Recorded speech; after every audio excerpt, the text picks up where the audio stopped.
Hola mis queridos amigos de Clave 7. Bienvenidos a mi sección Leyendas y Misterios con Antonio Ceniza. Hoy os quiero hablar del sabueso de Mons, la leyenda del perro infernal de la Primera Guerra Mundial. La guerra es ya de por sí un territorio de horror, masacre y profundo drama humano. Es común que en este escenario de oscuridad se hilen muchas leyendas, muchas historias marcadas por el misterio y esa fina frontera donde lo sobrenatural se entremezcla con la realidad. En el caso del perro del infierno de la Primera Guerra Mundial, contamos con esos mismos ingredientes, situados en un lugar en concreto, Mons, un pequeño pueblo belga, donde esa guerra de trincheras vio con sus propios ojos un fenómeno singular que más tarde sería recogido por un periodista canadiense.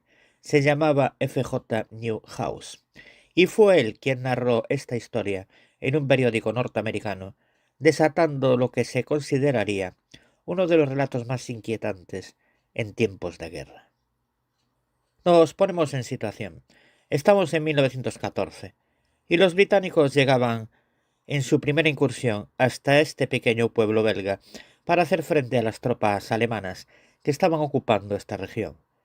Aquella larga batalla se recuerda como algo tan cruento que, según los testigos que lograron sobrevivir a ella, la niebla del amanecer siempre olía a sangre y a tierra húmeda.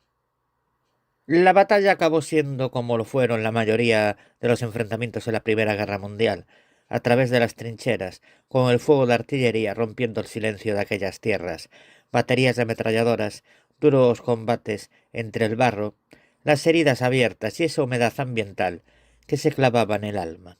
Hubo centenares de víctimas. Los soldados terminaron llamando a aquella zona tierra de nadie. Allí solo se iba a morir. Nunca se veía avance por parte ni ninguno de los dos bandos. Era una honda nada que cercenaba los ánimos y que duró casi 2 años. Tanto fue así que incluso los propios británicos llegaron a plantearse la retirada en más de algún momento, en especial cuando llegó el perro del infierno. Cuando caía la noche y en los momentos en que paraban los ataques y ambos enemigos establecían una tregua momentánea para recuperar a sus muertos y heridos en el campo de batalla, se escuchaba un aullido, a medio camino entre un lobo y un perro.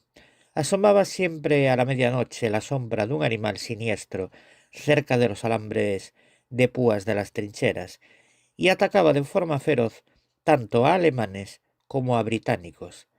Lo llamaron el sabueso de Mons. Se abalanzaba sobre los hombres desgarrándoles la garganta, ataques brutales que alzaron el terror entre todos los combatientes. Si no había bastante con las ametralladoras, cuando la calma caía en Mons, aparecía aquel monstruo salido de la nada, y el terror que provocaba era algo que se instaló profundamente en cada hombre. Un miedo atroz que sabía óxido en la boca, un pánico que, como decimos, más tarde recogió un periodista de guerra tras escuchar la misma historia contada por decenas de hombres. La historia del sabueso de Mons fue dada a conocer públicamente por el veterano de guerra canadiense F.J. Newhouse en 1919. La historia del sabueso de Mons fue publicada en 1919 por el hada Evening News de Oklahoma, pero más tarde acabó en infinitas publicaciones de territorio estadounidense. En ese artículo se contaba, por ejemplo, el caso de un capitán de Londres y sus 4 fusileros. Era una pequeña patrulla que intentó tomar por sorpresa una posición alemana durante la noche. Nunca llegaron, y no fue por el enemigo en absoluto, fue por el sabueso de Mons.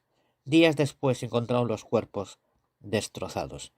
Para la prensa quedó casi como un relato de terror que cualquiera podría comparar con los de Arthur Conan Doyle. Sin embargo, para quienes lo vivieron en primera persona y salieron con vida de la batalla de Mons y del perro del infierno, aquel ser tenía en realidad poco de fantasmal.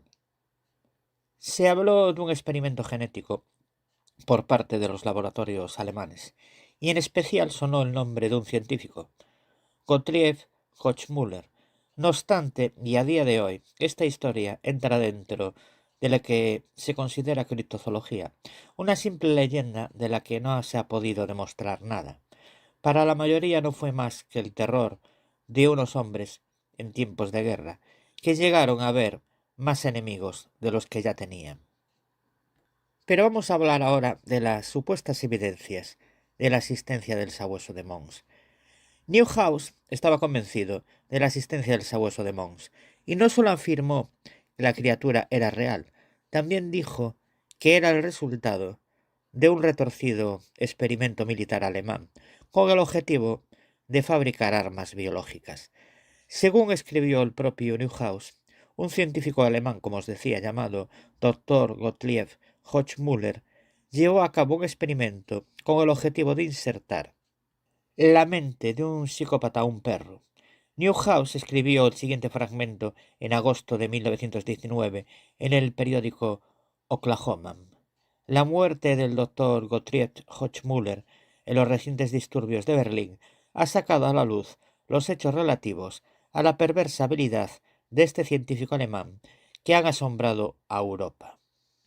Pero el perro de Mons no fue un accidente, un fantasma o una alucinación. Era el resultado deliberado de uno de los experimentos científicos más extraños y repugnantes que el mundo jamás haya conocido. Según palabras del propio Newhouse, el doctor Hochmüller buscó en todos los manicomios de Europa al peor psicópata para saciar su odio a Inglaterra. Al encontrar el candidato perfecto, el doctor alemán consiguió extraer quirúrgicamente el cerebro y lo implantó en el cuerpo de un gran lobo siberiano. La criatura fue entrenada y luego soltada en el campo de batalla. Otras versiones afirmaban que la criatura había sido alterada para ser más grande y mucho más violenta. Newhouse también dijo que se habían encontrado documentos sobre la muerte del doctor Hochmüller que exponían exhaustivamente todo el experimento, así como los deseos del médico para dar rienda suelta a la bestia entre las tropas aliadas, y que quedaba totalmente probado que los experimentos fueron reales. Y nos preguntamos, ¿realidad o fantasía? Pero también cabe destacar que la publicación de Newhouse estuvo rodeada de polémica, ya que al parecer no se encontraron registros que demostraran la existencia del doctor Hochmüller. De hecho, tampoco se encontraron registros que demostraran que alguna vez hubiera un capitán llamado Yeskes en las filas británicas, lo que sin duda ocasionó un escepticismo sobre el informe en cuestión, lo que hace preguntarse, ¿existió realmente el perro infernal, modificado quirúrgicamente o incluso genéticamente, o solamente se trató de la fantasía de un escritor? Algunos historiadores han sugerido que la criatura eran realmente perros salvajes atraídos por los muertos de los caídos en la batalla, y que eran vistos por los soldados como sabuesos sobrenaturales del infierno.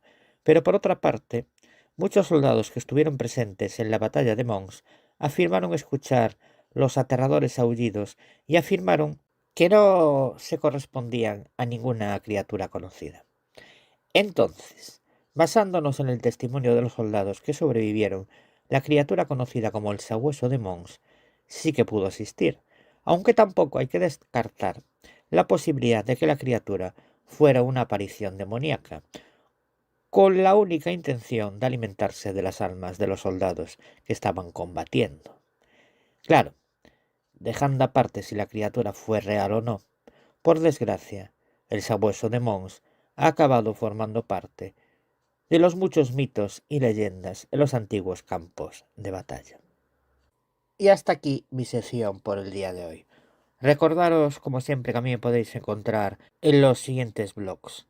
En el blog misteriosdeantonioceniza.blogspot.com, en el blog leyendasdelmundoceniza.blogspot.com, en el blog leyendasceniza.wordpress.com y en el blog misterios leyendas de Galicia y Asturias.wordpress.com.